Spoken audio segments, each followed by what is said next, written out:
The world expected explosions. What it got instead may have been something far more dangerous, because while headlines focused on missiles, drones, and military strikes, a much bigger battle was unfolding behind the scenes.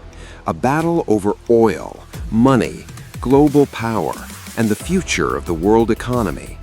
And according to some analysts, the real winner of this conflict may not be the United States or Israel. It might be Iran. At first, that sounds impossible. For decades, Iran has faced crushing sanctions, diplomatic isolation, cyber attacks, covert operations, assassinations, and relentless pressure from the West.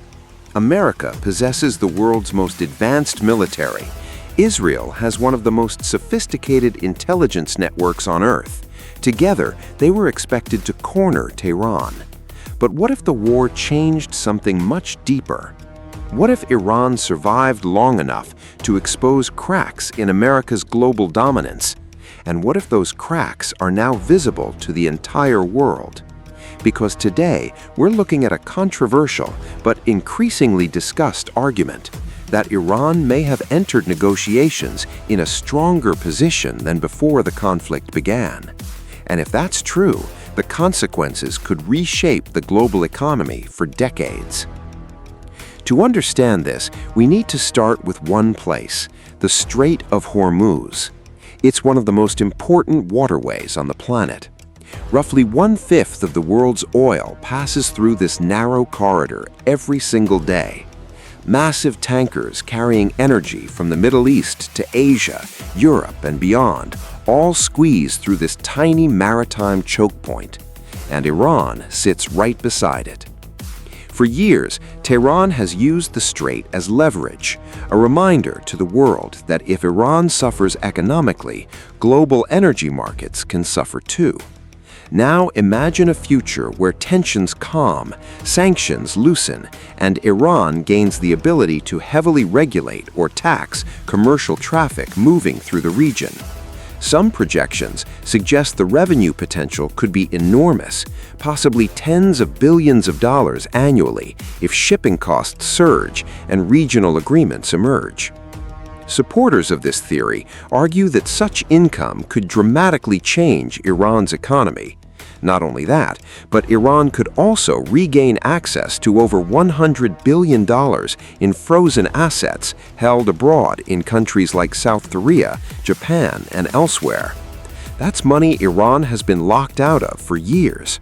Suddenly, a country once suffocating under sanctions could have access to fresh capital, expanded oil trade, and new geopolitical influence.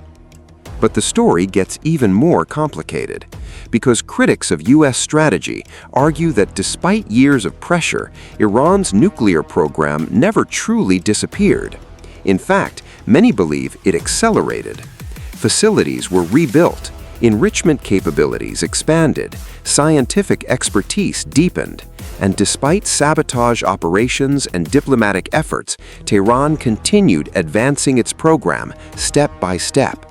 Which raises a dangerous question. If military pressure, sanctions, cyber warfare, and diplomacy failed to stop Iran's progress, what leverage remains? That question matters far beyond the Middle East, because global power is built on perception. For decades, the United States projected an image of overwhelming military superiority. From aircraft carriers to stealth bombers, America's dominance was supposed to deter rivals before conflicts even began. But modern conflicts are changing that image.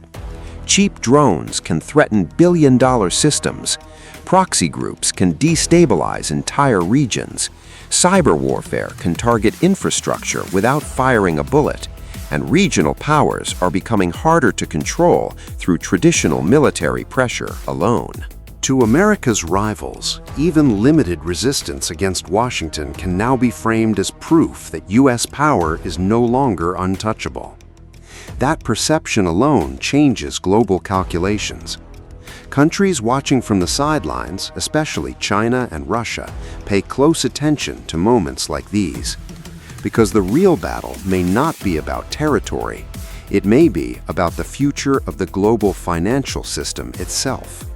For decades, the US dollar dominated international oil trade. Nations buying oil usually paid in dollars, creating massive global demand for American currency. This system helped strengthen the US economy and gave Washington enormous financial influence. It became known as the Petro dollar system. But today, cracks are beginning to appear. China has been aggressively pushing alternative trade systems using the Chinese yuan.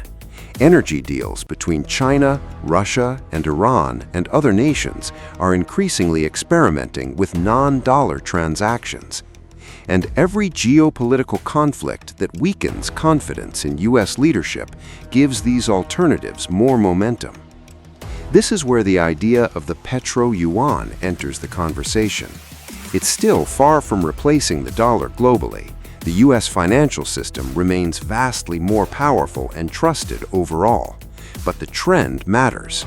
Because even a slow shift away from dollar dependence could eventually reduce America's economic leverage around the world. And if major oil-producing nations begin diversifying currencies, the consequences could be historic.